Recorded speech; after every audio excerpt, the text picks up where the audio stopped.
Hey guys, welcome to another ServerMiner plugin tutorial. I'm your host AltiGym007 and today we'll look at the Ultimate Logger plugin. So this is a really handy plugin which allows you to log all kinds of different events that players, blocks and entities do. So if something were to go wrong, there might be an issue, you can go back, look at the record and see when and why something happened. There's a really handy GUI and some really useful commands.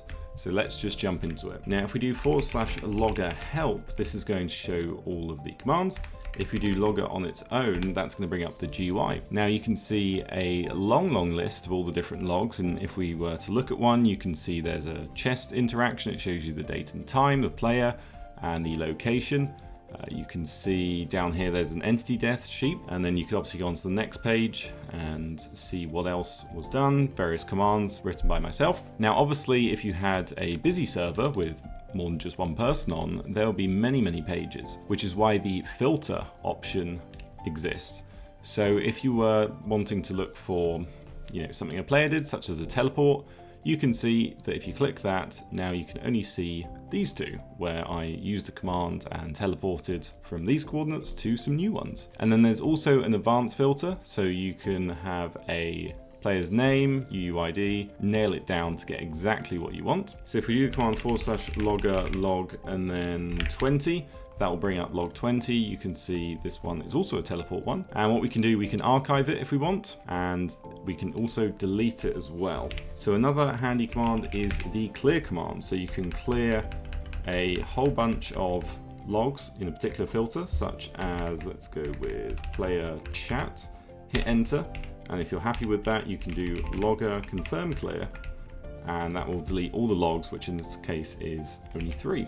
You can obviously do logger view and then a page, so we can view page 2, and that's going to pop it all in chat, which is slightly harder to read than in the GUI. There's obviously logger reload if you have changed anything in the config file, and finally the logger stats, which is logs saved in queue and pages in cache 0.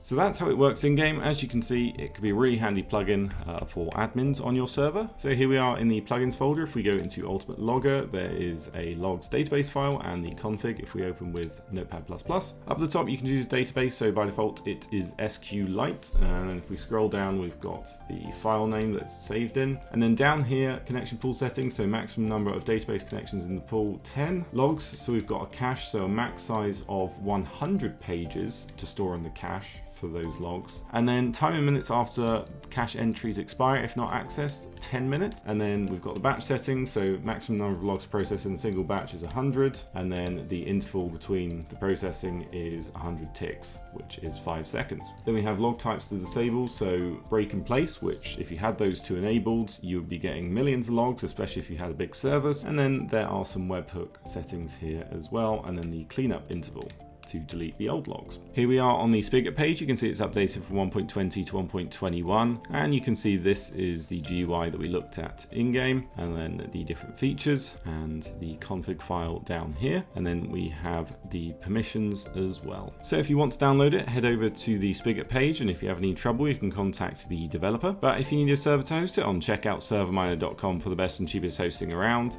That's it for me. Subscribe, like, comment, and I'll see you next time.